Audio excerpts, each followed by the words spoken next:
Oi, gente, tudo bem? Hoje nós estamos aqui para fazer o capítulo 13 de João. Nós estamos aí no meio, hein, do nosso estudo.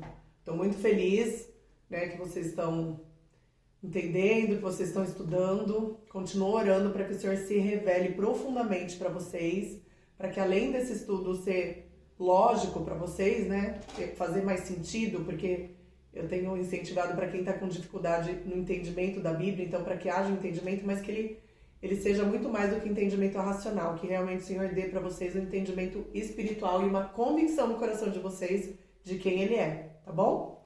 Então vamos lá, continuar nosso estudo, João capítulo 13. Faltava somente um dia para a festa da Páscoa. Jesus sabia que tinha chegado a hora dele deixar esse mundo e ir para o Pai. Ele sempre havia amado os seus que estavam neste mundo e os amou até o fim. Jesus e os seus discípulos estavam jantando. O diabo já havia posto na cabeça de Judas, filho de Simão Iscariotes, a ideia de trair Jesus. Gente, pausa, eu gosto de dar as pausas, né? O diabo pôs na cabeça de Judas. O mundo das trevas, gente, ele fica sugerindo o tempo todo coisa na nossa cabeça, né? Isso é real, isso está na Bíblia. O diabo tinha posto na cabeça de Judas a ideia de trair Jesus. Nós entendemos, sim, que nós somos pecaminosos, nós temos as nossas ideias que também não são boas, mas, sim, o reino das trevas tem acesso a nós.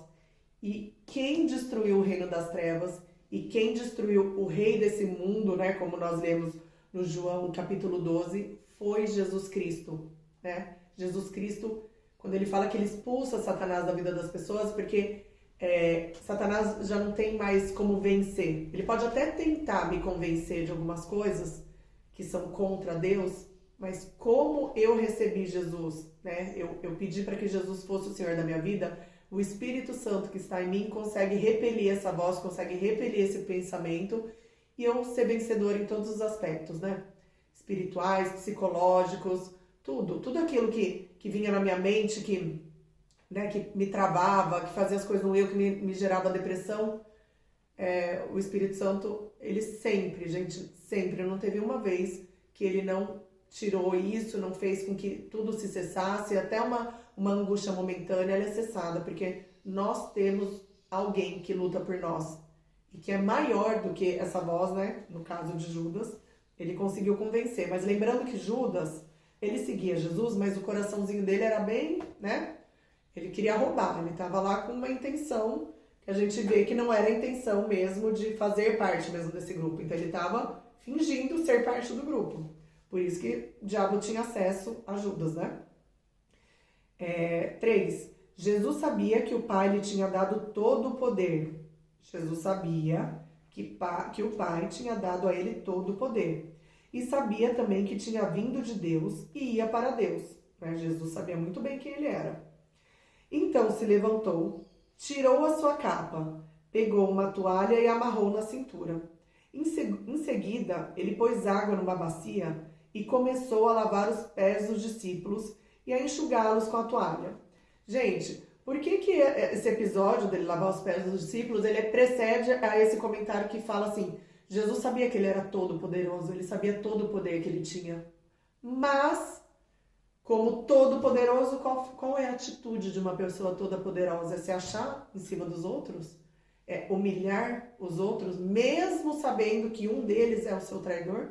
Não, o que ele faz? Ele pega uma bacia e começa a lavar os pés dos discípulos, mesmo não precisando nada disso, de fazer nada disso, né? Quando chegou perto de Simão Pedro, este lhe perguntou, vai lavar os meus pés, Senhor? Aí Jesus respondeu, agora você não entende o que estou fazendo, porém mais tarde vai entender. O Senhor nunca lavará os meus pés, disse Pedro. Se eu não lavar, você não será mais o meu discípulo, respondeu Jesus. Então, Senhor, não lave somente os meus pés, lave também as minhas mãos e a minha cabeça, pediu Simão Pedro. Aí Jesus disse, quem já tomou banho está completamente limpo e precisa lavar só os pés. Vocês todos estão limpos, isto é, todos menos um.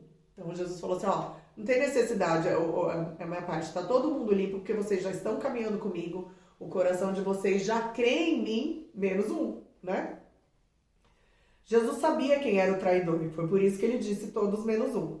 Depois de lavar os pés dos seus discípulos, Jesus vestiu de novo a capa, sentou-se outra vez à mesa e perguntou: vocês entenderam o que eu fiz? Vocês me chamam de mestre e de senhor, e têm razão, pois eu sou o mesmo. Se eu, o senhor e o mestre, lavei os pés de vocês, então vocês devem lavar os pés uns dos outros. Gente, se você está no reino de Deus, você está servindo. Aquele que se iguala a Cristo, ele não é o bambambam, onde todo mundo trabalha para ele põe os pés para cima e fica lá. Cristo foi o primeiro a servir.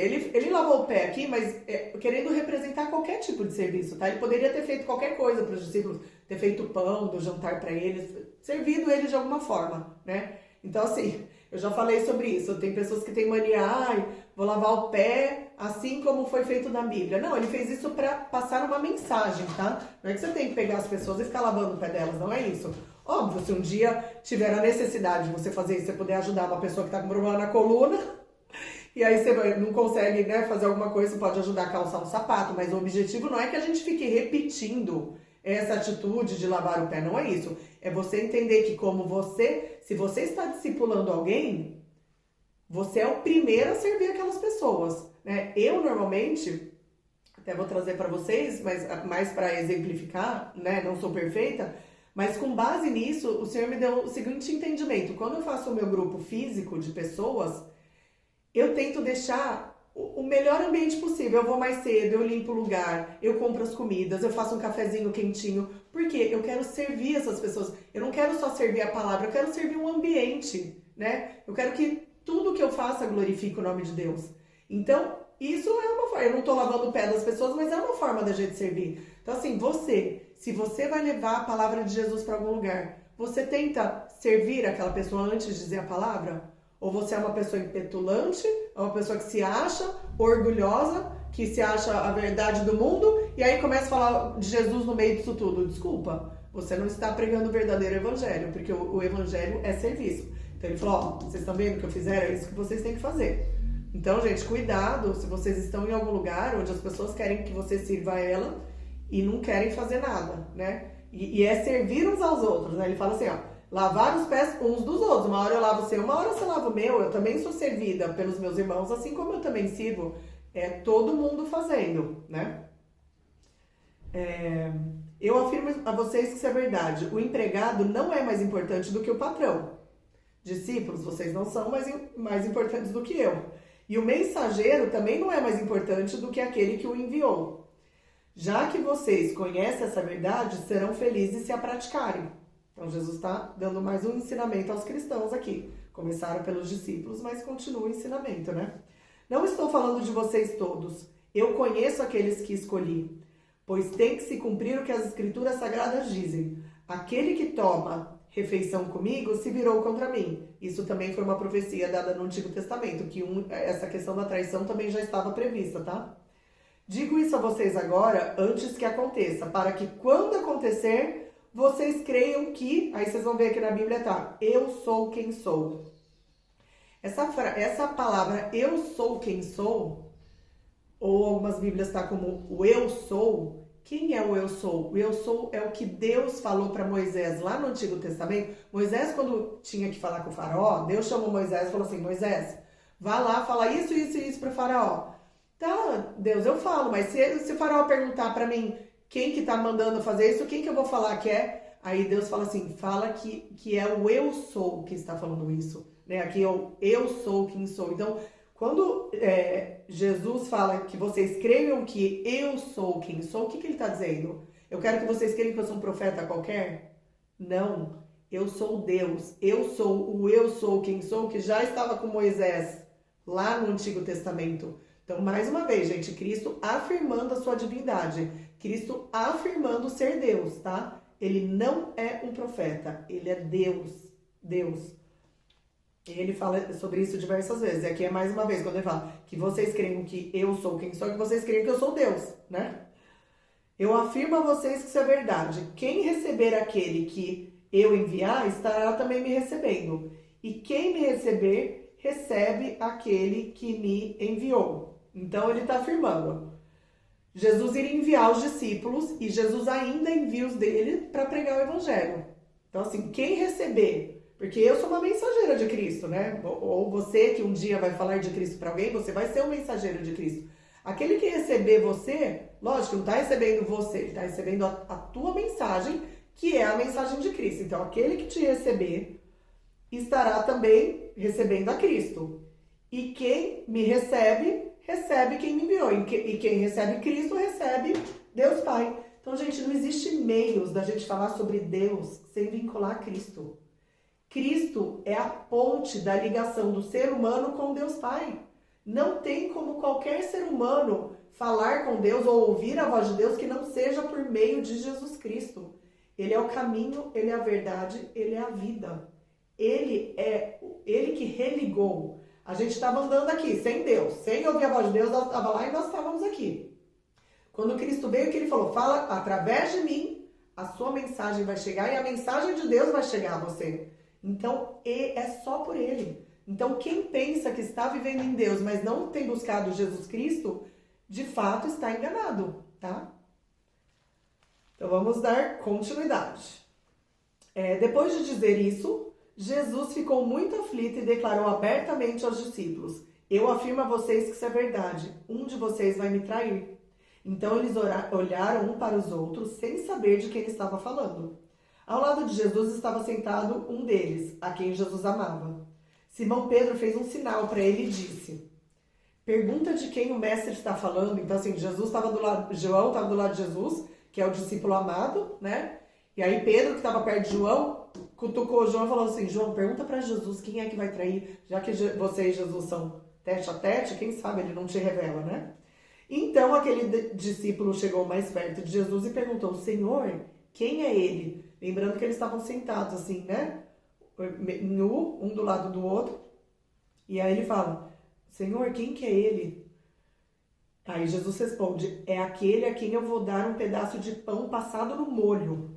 Ó, o sinal que Jesus falou para João, ó, eu vou passar o pão, aquele que eu der o pedaço com molho é ele. Em seguida, pegou um pedaço de pão, passou no molho e deu a Judas, filho de Simão Iscariotes. E assim que Judas recebeu o pão, Satanás entrou nele. Possessão. Gente, possessão existe? Sim, existe. Satanás, nesse momento, entra em Judas. Judas não tem mais controle. Satanás dominou totalmente a mente dele, o corpo dele e já era. Satanás entrou nele. Então Jesus disse a Judas, o que você vai fazer, faça logo. Nenhum dos que estavam à mesa entendeu porque Jesus disse isso. Jesus sabia que ele estava falando de Satanás, tá? Óbvio, né, que ele sabia. Como era Judas que tomava conta da bolsa de dinheiro, alguns discípulos pensaram que Jesus tinha mandado que ele comprasse alguma coisa para a festa, ou desse alguma coisa para os pobres. Então, quando Jesus falou, Judas, vai lá fazer o que você tem que fazer, eles pensaram, Judas deve sair para comprar alguma coisa que Jesus pediu, ou deve dar algum dinheiro para alguém. Era o que eles pensavam, mas não era sobre isso, né? Aí 30, Judas recebeu o pão e saiu logo, e era noite. Quando Judas saiu, então só estavam os 11, Judas já não estava mais no ambiente dele, Jesus disse, Jesus esperou Judas sair, porque sabia da intenção do coração de Judas para fazer outras revelações agora só para os 11. Quando Judas saiu, Jesus disse, agora a natureza divina do Filho do Homem é revelada, e por meio dele é revelada também a natureza gloriosa de Deus. E se por meio dele a natureza gloriosa de Deus for revelada, então Deus revelará em si mesmo a natureza divina do Filho do Homem. E Deus fará isso agora mesmo. Meus filhos, não vou ficar com vocês por muito tempo. Vocês vão me procurar, mas eu digo agora o que já disse aos líderes judeus. Vocês não podem ir para onde eu vou. Eu lhes dou esse novo mandamento. Amem uns aos outros. Assim como eu amei, amem também uns aos outros. Se tiverem amor uns pelos outros, todos saberão que vocês são meus discípulos. Então, gente, Jesus, por que a gente tem que amar o outro? Se eu tenho a mensagem, Se eu tenho a mensagem desse Deus poderoso, desse reino maravilhoso, e eu começar a selecionar, esse não merece ouvir, esse merece. Você acha que alguém daqui tinha merecimento para ouvir alguma coisa? Você acha que... Por isso que a gente fala que a mensagem de Cristo ela vem para todos. E nós, como mensageiro, não podemos ter preconceito. A gente tem que amar as pessoas. Amar, servir, levar a mensagem para que essa pessoa saia desse mundo pecaminoso, depressivo, cheio de problemas e comece a viver num outro âmbito, num outro espírito, num outro reino. E por isso que a gente tem que amar as pessoas. Se a gente viver com preconceito, viver de ódio, a mensagem não chega, ela não avança. Versículo 36. Simão Pedro perguntou a Jesus: Senhor, para onde é que o Senhor vai? Jesus respondeu: Vocês não podem ir agora para onde eu vou. Um dia você poderá me seguir. Pedro tornou a perguntar: Senhor, por que eu não posso segui-lo agora? Eu estou pronto para morrer pelo Senhor. Está mesmo? Perguntou Jesus. Pois eu afirmo a você que isso é verdade. Antes que o galo cante, você dirá 3 vezes que não me conhece. Marquem isso, gente, porque nós vamos ler por que Jesus falou isso para Pedro. Vai ter uma cena que vai acontecer exatamente isso que Jesus predisse. Que o galo ia que antes do galo cantar, 3 vezes ele iria negar Jesus, aí o galo ia cantar. Certo? Então aqui nós finalizamos o capítulo 13. Continuem me acompanhando, compartilhem o vídeo, tá? Que a gente cresça, entenda e creiam de todo o coração que Jesus é o Senhor da vida de vocês, tá bom? Deus abençoe, gente.